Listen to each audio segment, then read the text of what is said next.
大物理学家理查·费曼曾经这么讲：“我可以很有把握的说，没有人懂量子力学。”量子力学的奠基者尼尔斯·波尔也这么说：“如果量子力学没有震撼到你，你就是没有搞懂它。”这些大师为什么这么讲呢？因为量子力学难以理解，甚至是反直觉的。本来我们物理学家以为我们可以用古典物理解释一切，结果在上个世纪发生了大事，我们的理论被整个颠覆啦。好，那物理学要怎么办？我们不得已的就得重新建构出上个世纪最伟大的量子革命。19世纪末期，在古典物理、电磁学、热力学逐渐发展完备之后，物理学家认为我们对于自然界是如何运作的，已经差不多都知道了，没有什么新的物理可以做了，剩下的就只是量得更精确而已。然而呢，有一个问题，就是黑体辐射的能量是怎么分布的？这一开始被视为是它只不过是万里晴空中的一朵小小的乌云，但是它的谜底却对物理界产生了翻天覆地的改变，揭开了量子革命的序幕。任何物体只要温度不是绝对0度，就会放出电磁波，这就是所谓的黑体辐射。物理学家信心满满的用古典物理理论去计算了它的光谱的分布，也就是黑体辐射它这个电磁波的频率跟能量之间的关系。结果令人大出意外的是，频率越高，能量就越高啊！那由于频率没有上限，所以高频的电磁波会有无穷大的能量，这个结果被称为紫外大灾难。它不只跟实验不符，这个宇宙根本就无法稳定的存在。这个物理学家就发现，哎呀，我们麻烦大了。1900年，德国的物理学家普朗克提出了一个革命性的解释：一项被认为是以连续的方式存在的电磁波能量，变成只能是被打包成一个常数 h 乘上频率的整数倍的形式。h 叫做普朗克常数，等于6.626乘以10的负34次方焦耳秒。普朗克的公式不只成功的解释了黑体辐射光谱分布的实验数据，夸张一点的讲，还拯救了宇宙被无穷大的高频辐射能量吞噬而灭亡的命运。能量是量子化的这个革命性的想法，开启了量子力学的序幕。普朗克也因此得到了1918年的诺贝尔物理奖。但是把能量打包起来的概念实在是太奇怪了，当时的科学家不太能够接受。但是接下来的30年间，新一代的年轻杰出物理学家辈出提出了更激进、更颠覆的理论，展开了一场疾风怒涛般的量子革命。普朗克也留下了一段名言：一个新的科学真理的胜利，并不是他说服了反对者，让他们看到真理的光芒，而是这些老派的反对者最后都死光了。这句话点出了科学进展中典范转移的困难之外，它也带有着自嘲的意味，因为性格老派的普朗克自己也难以接受，他奉为圭臬的古典物理学是由他自己亲手打掉重练的这个事实。在所有的量子现象中，我们都看得到普朗克常数的身影。在这个量子已经成为人人朗朗上口的时代，量子诈骗、量子伪科学也层出不穷。到时候你只要问他一句“你的 h 在哪里”，就可以顺利的破解啦。普朗克常数真是颠覆古典物理世界的恐怖常数啊！你的 h 在哪里？接下来要登场的是爱因斯坦、波尔，而揭露物理真相的关键仍然是光，对，就是那个光。在普朗克提出量子化概念的同时，光电效应这个实验也登上了物理革命的舞台。当光照射到某些金属材料上的时候，会把表面的电子打出来。根据古典电磁学，强度较大的光打出来的光电子能量应该要比较高，但是实验的结果却显示，光电子的能量跟光的强度无关，而跟光的频率有关。1905年，年方26岁的爱因斯坦提出了光量子理论。他解释了光电效应的机制。他假设光是由一系列离散的能量包组成，每个光子的能量就是普朗克在黑体辐射理论提到的E等于 h-nu。爱因斯坦大胆的把这个普朗克 h-nu 能量包等同于光的粒子，叫做光子。频率够高的时候，光子的能量就足够把表面的电子撞出来。光的频率越高，光的能量越大，打出来的光电子的能量也就越高了。光是能量与频率成正比的粒子，这个简单明了的解释撼动了古典物理中光是一种会干涉绕射的波动这个牢不可破的概念。最后，粒子跟波动这两个性质在量子力学中被统合起来，成为所谓的波粒二象性，是光跟所有物质共通的特性。爱因斯坦也因此得到了1921年的诺贝尔物理奖。在另一个战场上，主角是氢原子光谱的诡异结构。氢原子只能放射出某些特定频率的光，这些频率看似杂乱无章，但似乎又隐藏着某些规律。拉塞普证明了原子核的存在，并且提出电子像行星绕太阳一样绕着原子核转。在古典物理里面，转圈圈的电子会放出电磁波，但是无法解释这些电磁波为什么只能是那些特定的值。更严重的是电子在这个过程中很快会失去所有的能量，最后掉进原子核里面，原子根本无法稳定的存在，宇宙又再度灭亡了。1913年，波尔提出了革命性的氢原子模型，他认为这个电子只能在原子核周边一些特定量子化的轨道上面行动，而不可以在其他的地方。那只要在这些轨道呢，它就会稳定，不会放出电磁波。这种完全无视于古典电磁学的解释，波尔是这么说的：过去的电磁学都是从巨观的现象归纳出来的结果。谁说原子这种微小的世界也要遵守呢？丢掉。那他进一步引用了爱因斯坦的光子的概念。当电子从两个能阶之间跃迁的时候，它就会释放出光子。这个光子呢，它的能量刚好就是两个能阶的能量差。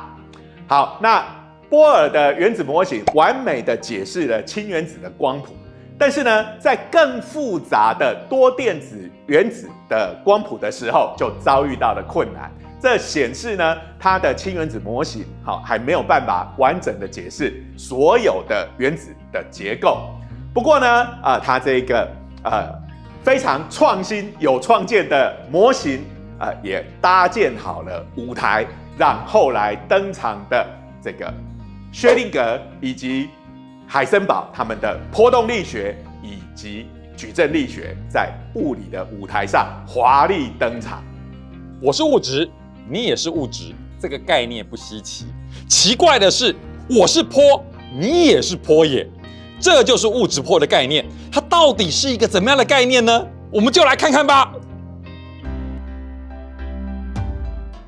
虽然爱因斯坦在1905年提出了光量子效应呢，能够成功的解释了光电效应，也得到了1921年的诺贝尔奖。但是其实他的光量子学说里面还有一个非常崭新的部分，就是光子也有动量，而这个动量呢，就等于是普朗克常数除以它的波长。那在当时呢，这样子的一个学说呢，事实上受到很多人的反对，因为光本身如果是有波长的话，那我们可以想象你是可以做干涉绕射实验。那如果它有干涉绕射实验的话，光子带着特定的动量，只会走特定的途径，那是要如何能够干涉绕射呢？所以在这个1923年以前，许多人仍然对这个光量子学说，特别是对光子的动量这个部分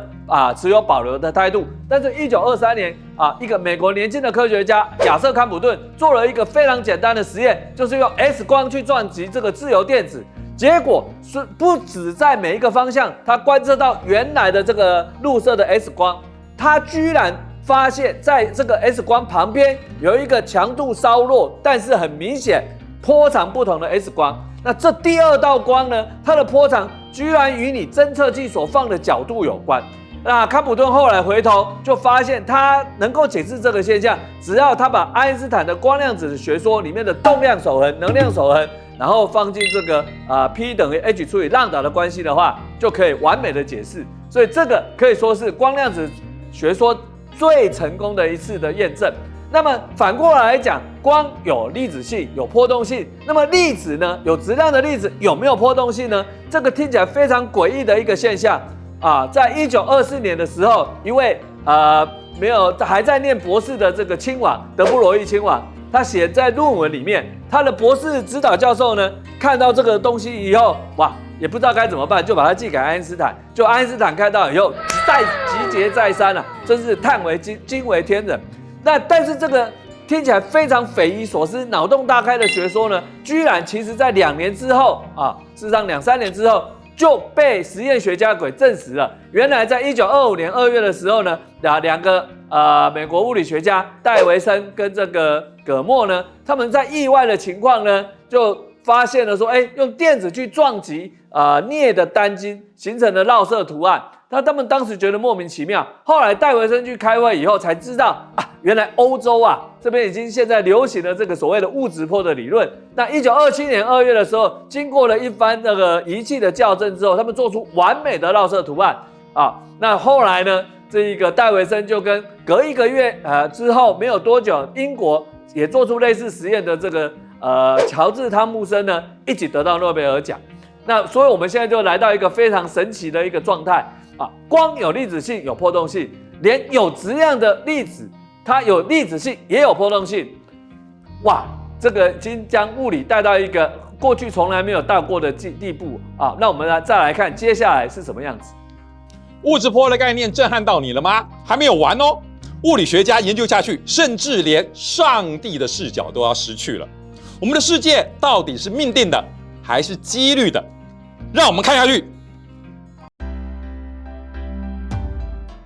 古典物理跟量子物理终于来到它的观之源大战的战场了那我们前面提到光有粒子性有波动性，物质也有粒子性与波动性。那么接下来我们就会发现，古典物理里面最引以为豪的上帝视角居然开始崩溃了。原来在古典物理里面呢，只要你能够在某一个时刻给定粒子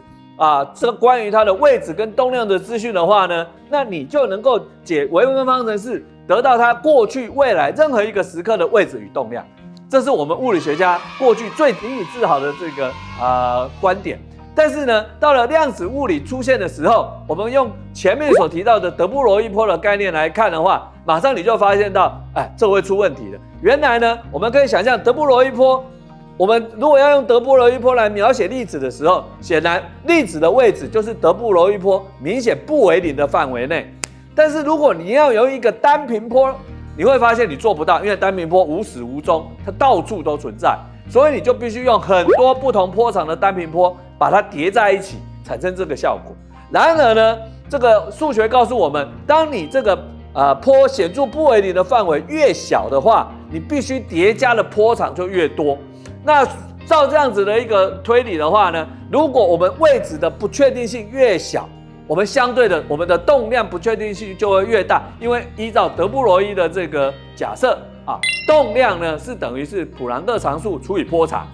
那波长如果越多，那当然动量的不确定性就越大。反之，如果一个东西它的动量越明确，那你就会发现它显著不为0的范围就越大，那就表示它的位置不确定性就越大。所以后来在1927年的时候，年轻的科学家海森堡就提出了赫赫有名的测不准原理，就是位置的不确定性乘上动量的不确定性会大于等于某一个常数，而这个常数跟普朗克常数有关那这个当然就将上帝视角彻底的摧毁了，因为我们根本就没有办法在某一个时刻完全精确的决定某个粒子的动量和位置。那么接下来我们再来看，我们前面也提到，为什么大家一开始不能接受爱因斯坦的光子呢？因为如果光子有动量的话，那它一定会沿着特定的途径走，那就不可能产生干涉与绕射了嘛。然而干涉与绕射就是的确在实验上我们很早就看到了。所以我们现在就发现到，唯一能够成功解释这件事情的话，就是德布罗意波本身并没有物理意义，你必须是德布罗意波的平方，正负平方那所以呢，在这个干涉绕射的实验里面，光子是自己跟自己绕射，自己不同的波函数去绕射自己另外一个波函数。那如果是这样子的话，我们就会发现德布罗意波给我们这次几率的话，那我们得到的所有知识都是几率。那是以前我们在古典物理里面，几率是来自于因为太多粒子，所以我们只好去估算它。可是现在，就算世界整个宇宙只剩下一个粒子，我仍然只知道几率。那这彻底改变我们古典物理里面对世界的看法这个是人类知识史上绝无仅有的大震撼。100年前，我们有了第一次的量子革命，现在量子的第2次革命正等着我们。欢迎大家一起来探索量子的神秘世界。